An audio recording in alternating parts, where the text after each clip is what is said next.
స్వామి, పుట్టినప్పటి నుంచి ఇప్పటి వరకు చాలా కష్టాలు పడ్డాను. నా వల్ల గౌతమ్ గారు ఎన్నో మాటలు అవమానాలు పడ్డారు. ఇక నుంచైనా మా ఇద్దరి జీవితం బాగుండాలి, మా కుటుంబం బాగుండాలి. అలా అని మమ్మల్ని ఆశీర్వదించండి స్వామి.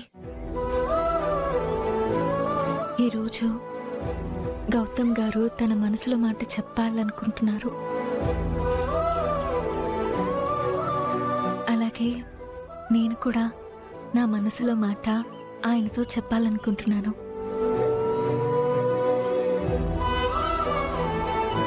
నేను కోరుకున్నది, ఆయన కోరుకున్నది ఒకటే అయ్యేలా చూడు స్వామి.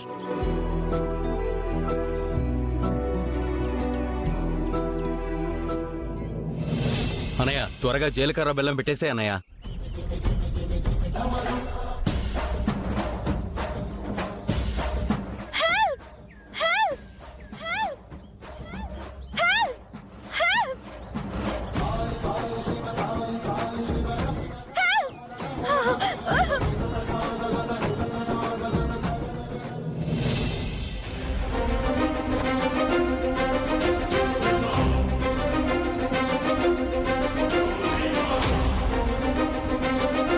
పంతులు గారు, ఏంటి అక్కడేదో గొడవ జరుగుతున్నట్టుంది?